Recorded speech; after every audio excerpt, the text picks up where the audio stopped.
Welcome to this explainer on Dr. Joseph Murphy's The Power of Your Subconscious Mind. Look, we're skipping the small talk today, all right? We're jumping right into one of the most profound, honestly mind-bending mysteries of human potential. Let's get right to it.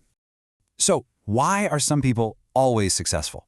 Why do they seem effortlessly wealthy and radiantly healthy, while others are just perpetually struggling to get by? You know the type. It's a burning question, isn't it? And it literally dictates the quality of our entire lives. Well, the answer actually lies in a pretty staggering number, 90%. That is exactly how much of your brain's immense power is currently running on pure autopilot. Seriously, most of us are just navigating through life using a tiny, tiny fraction of our actual mental capacity. It's wild to think about. To understand this treasure within you, this totally untapped potential, I want you to think of yourself like a piece of iron. When you're magnetized, you can confidently lift, say, 10 times your weight. But when you're demagnetized by fear and doubt, that exact same piece of iron can't even lift a feather. And that ultimate magnet inside of you? Yeah, that's your subconscious mind. So how does your mind actually work? Let's take a look at the actual anatomy of human thought. We need to figure out how to break through that barrier between our inner and outer worlds so we can actually become that magnetized person. Think of your mind as this massive ocean liner. Your conscious mind, that 10% we talked about, is the captain. It's logical, it filters information, it stands up there on the bridge shouting orders. But your subconscious mind, that massive 90%, is the ship's engine room. It's emotional, it's incredibly powerful, and it is blindly obedient. It doesn't ever question the captain's orders, it just executes them. So if the captain yells, "We're gonna fail," the engine room just says, "Aye, aye, captain," and steers you straight into the rocks. No questions asked. Now, let's look at some miracles of success and healing and see how this builds into our physical reality. Because listen, this isn't just about positive thinking or feeling warm and fuzzy. We're talking about real physiological control. Take the number 103. That's the number of bones Morris Goodman, widely known as the Miracle Man, shattered in a horrific plane crash. His conscious mind, his doctors, the basic logic of the situation, literally everything told him he would never walk again. He might not even survive. But Goodman? He deliberately bypassed that logic. He just started intensely visualizing himself walking out of that hospital by Christmas. He fed that one singular, powerful command directly down to his subconscious engine room. And guess what? In just 8 months, totally defying all medical science, the guy walked out of the hospital on his own 2 feet. Absolutely incredible. So, getting to the technique to actually hack the brain, the absolutely crucial point here is how do we bypass the conscious mind's logical and, let's face it, usually pretty cynical firewall? How do we directly program our own inner computer? Well, it comes down to a nightly routine. We call it the 5-minute sleep hack. First, write and record a message to yourself. Next, take 10 deep breaths to relax. And finally, just listen to that recording as you drift off. See, during the day, your subconscious is only about 75% active. But in those final 5 minutes before you fall asleep, as your conscious captain literally powers down for the night, your subconscious engine room revs up to 95% active. You're basically uploading new software into your brain while the firewall is totally down. And this hack perfectly connects to a very ancient 3-step healing formula. Ask, believe, receive. But the real linchpin here, the absolute necessity, is that believe step. Because remember, your subconscious doesn't really understand logic or words. It speaks the language of pure emotion and imagery. So you must truly feel and believe that the end result is already accomplished right now, today, in the present tense. Now, to help build that unshakable belief, there are some really practical mental techniques you can use. There's the passing over technique, which is basically just repeating an idea until your logical mind gets exhausted, stops fighting, and finally just passes it over to the subconscious.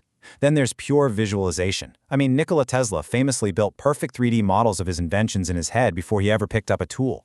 And you've got to try the mental movie method, especially for things like securing business deals. You put yourself in this sleepy, relaxed state, vividly visualize holding the check in your hand, and just feel immense gratitude for it right then and there, before it even happens. Okay, let's look at the keys to a happy life. It's time to move beyond the theory and look at how we can leverage our subconscious in our daily routines. You know, for building wealth, breaking bad habits, and even repairing our relationships. Take building wealth, for instance. A lot of people think they can just chant, "I am a billionaire," but that usually triggers a brutal fight with your conscious mind. Your logical brain immediately jumps in with, "No, you aren't, buddy, I've seen your bank account." right? So instead, try stating something like, I do my work perfectly every day, and day by day I am becoming richer. That bypasses the logical resistance completely, because it frames your success as this ongoing process rather than some unbelievable immediate fact. And to really lock in that success, there are 3 mandatory steps. First off, you gotta love your work passionately.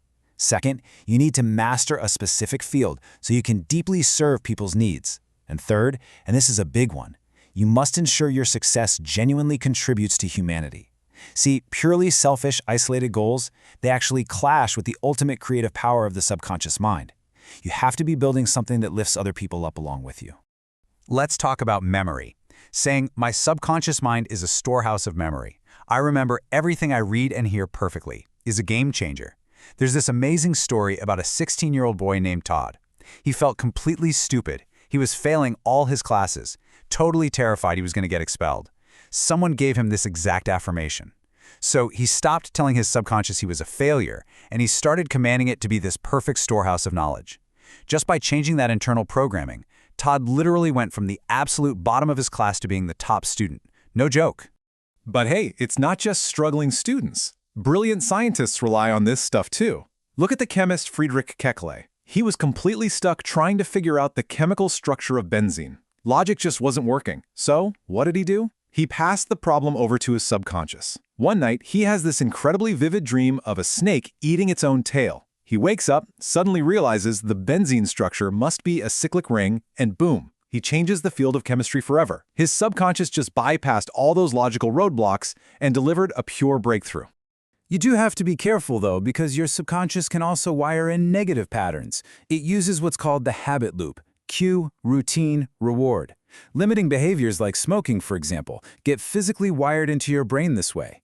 You experience a cue, like feeling stressed, you perform the routine, which is lighting the cigarette, and you get the reward, that temporary chemical rush. Recognizing this exact loop is absolutely the first step in breaking the cycle. It allows you to intercept the trigger before your subconscious autopilot just takes over the wheel. And it's vital that we conquer our internal fears and resentments. There's a story of a young boy who nearly drowned, but he used deep breathing and positive visualization, just picturing himself swimming joyfully, to completely cure his water phobia in a matter of months.